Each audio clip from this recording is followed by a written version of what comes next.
So for the first time, no new news on the COVID report, so that's good. Unless you guys have some questions for me, but let me talk about Devers a little bit first. So Rafi and a couple other guys were cleared today. They got their test results back, so that's why they showed up late. It was really nice that we were still able to get them in the game. As you saw, Rafi still got 3 at-bats, which is what we needed. He's out now taking ground balls in BP along with the other guys. So I thought the day was good. Nathan, I thought, was really good and got his work in, and had some good at-bats. So I thought good day. Questions? Yeah, Ron, you could on Devers, just to be clear that we have is that his 4th negative? Yes, it is. Thank you. Ron, what was the atmosphere like? I know it's an inter-squad game, so it's not going to have the same atmosphere, but, the empty ballpark, Roenicke behind the plate, no left fielder for one team. It wasn't exactly conventional, but what was it like being at field level and in the dugout? Yeah, I thought it was good. Yes, it seems like everything's just a little bit off. So I thought it was pretty good for what we did. Roenicke looked just like a regular umpire. I forgot actually, and I had to do a double take and saw it was him, and he actually did a nice job umpiring. But I think the noise tomorrow actually, and for you guys, we're going to play a 12 o'clock game tomorrow. A couple reasons. The weather, probably the main one. We're supposed to get some rain around 3, so we're trying to get it in. But also, I think once in a while, we're going to try to shorten the day for the guys, get most of their work done on the field instead of pre-game and going through drills and things. So that's the reason 12 o'clock start tomorrow. And then we're also going to experiment some things with noise. And I don't know exactly what it all is, but they just want to try some things. I think maybe similar to what Taiwan's doing and what Korea's doing. So hopefully it won't be quite as quiet. It was quiet today, and it is different. Certainly, but it's kind of like, I guess, spring training before. Sometimes you play an inter-squad game before you play those 1 o'clock games, and it was similar to that, but different. Everything's a little different. I didn't want to sit where I usually sit in a dugout because there was too many people there. So I kind of moved to the side in a seat.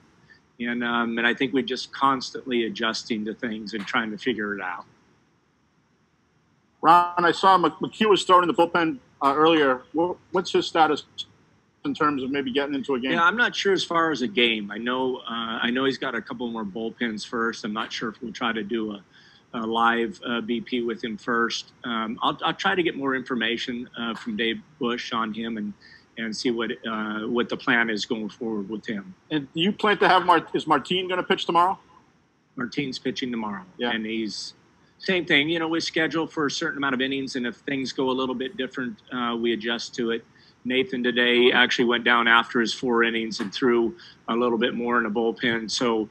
Or in the mound, I should say, behind the bullpen. So it kind of depends on what they do in the game and how much work they get in. And who else do you want to get out there tomorrow in terms of pitching?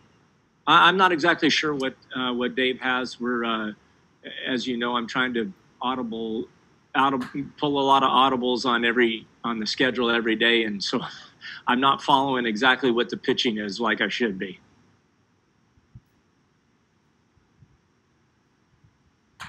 Hey, Ron, today you had a... Go ahead, DC. Thanks, Chris. Ron, today a couple of guys, Andrioli had the home run around the pole, Jonathan Lucroy, a couple of hits. These are guys who are ostensibly fighting for a spot, so these things make a difference early on, and good to see them producing. Oh, yeah, I think they always make a difference. So the more we can see of guys, especially, talk about Lucroy, we're trying to see, is this the guy that, that we saw, a few years ago as he bounced back from the injury that he's had the last 2 years, and because he can hit, as we all know. I think Mitch continued, hit a nice double. He continued to swing the bat well. And even though it's still early, I still really like to see these guys with what they're doing. And even Devers came in today, and I thought he didn't get any hits, but he squared up the ball, took some good swings. And so I think all of that's important, no matter where it is, even if it's the first game, I still like seeing it. I still like to see the pitchers come in and have good stuff and do well.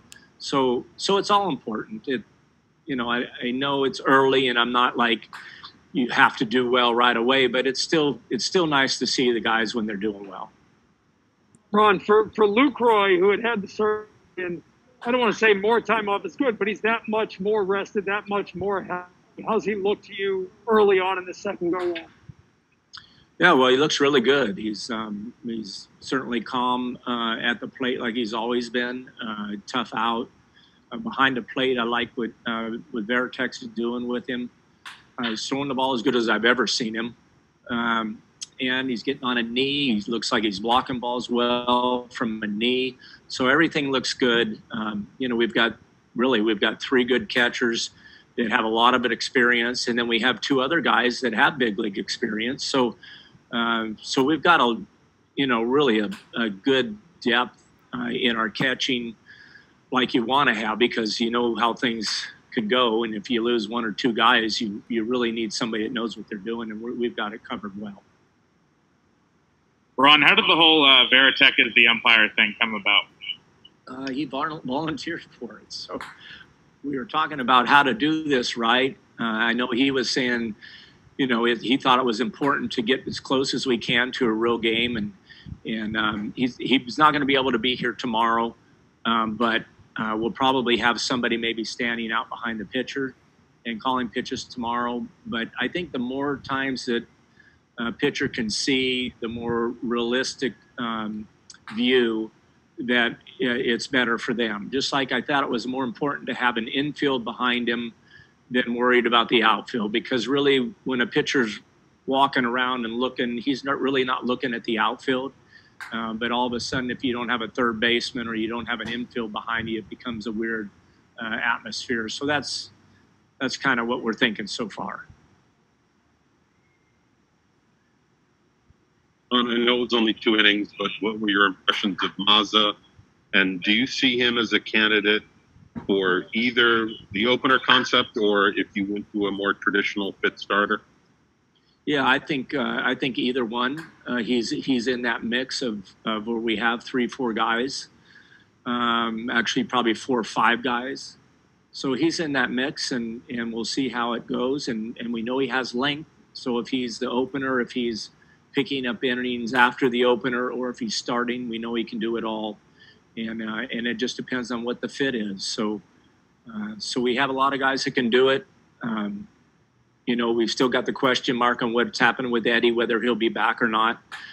So it's important to see these guys and threw the ball well. For the 2 innings, he threw the ball well. Ron, what impressed you the most about the way Nate threw the ball today? Using all his pitches. I saw some good curveballs. The splits were good. He's always got velocity. So really it's him making sure that he's, with that great stuff, that he's commanding the ball, not getting behind in the count too much. And then when he gets 2 strikes, to be able to throw that ball where he wants to, which is, maybe a fastball up and maybe the split or a curveball in the dirt. But those things take a little time. We know he's got great stuff.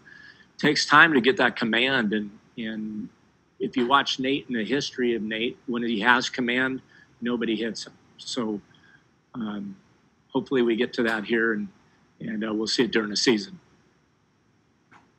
Ron, is anybody dealing with any baseball type injuries at this point who's unavailable for you, or? No, as far as I know right now, everybody's pretty good. So we'll continue to try to push guys when we need to push them, and then we'll back off when we see somebody that needs it. So tomorrow's going to be, like I said, it's going to be a shorter day to begin with also. We'll probably, unless somebody needs some work, some ground balls, we probably won't do much there. We'll probably just hit in the batting cage and come out and play the game. So it'll be a shorter day for them. And like I said, hopefully the work in the game will take care of the physical part and try to get these guys in shape. Ron, because you wouldn't. Sorry, Sean, you can go. Ron, because the day would not be complete without some COVID questions. No, you're not going to do that, are you? The guys who haven't come up, Erod and Darwinson, and then the two guys who are more local. Any negative tests there? Any turnarounds? Any improvements? Any timetable? No, nothing new on that.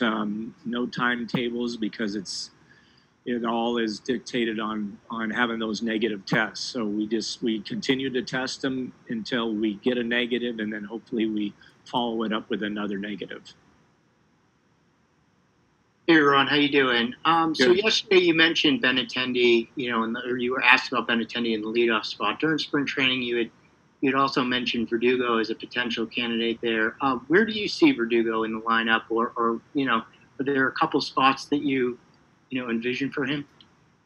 Yeah, I think there's a couple spots. Some of it is dictated by how many left-handers we have in a row. We don't want to have too many left-handers in a row. So that'll change from time to time. But I think really how they swing the bat and what we see, as we get closer at the end of this, and then when we start our season, it depends on what happens, what we see there. We don't have the luxury of just saying, well, we'll wait a month and then we'll make a change. We need to change right away when guys are hot. So if guys are swinging the bat really well, we'll try to move them up in the lineup somewhere and get them to the plate more often. Ron, how many more of these intra-squad games do you guys plan to hold? And is there any progress on scheduling a game with another team?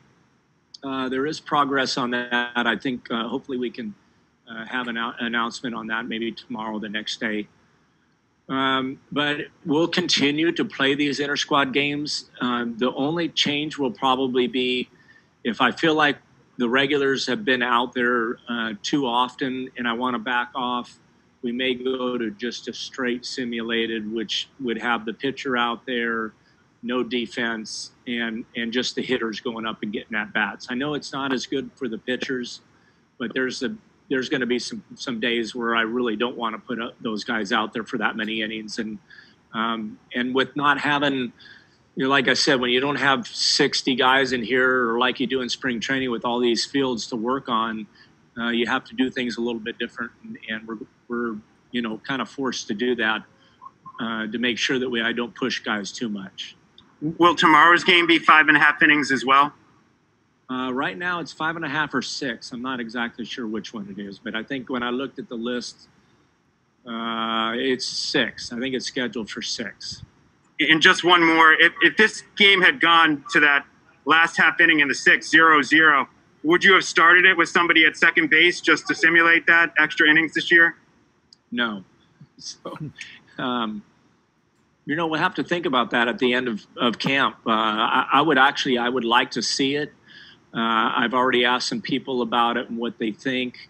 I know I need to talk to Billy McMillan and see what he saw, and maybe some more of our minor league people to see really what the right way is to go. I read an article this morning about it and talking about percentages of whether you bunt a guy over to third, the percentages of home versus road, and percentages, of course, show that you don't bunt a lot, which I think your personnel kind of dictates on whether you can use a bunt in that situation and who's coming up next, who you bunting the guy over for.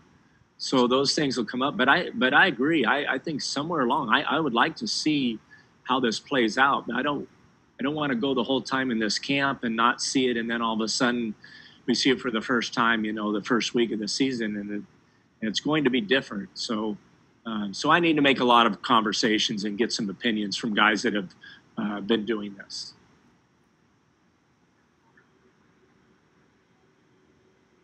Thanks, Ron.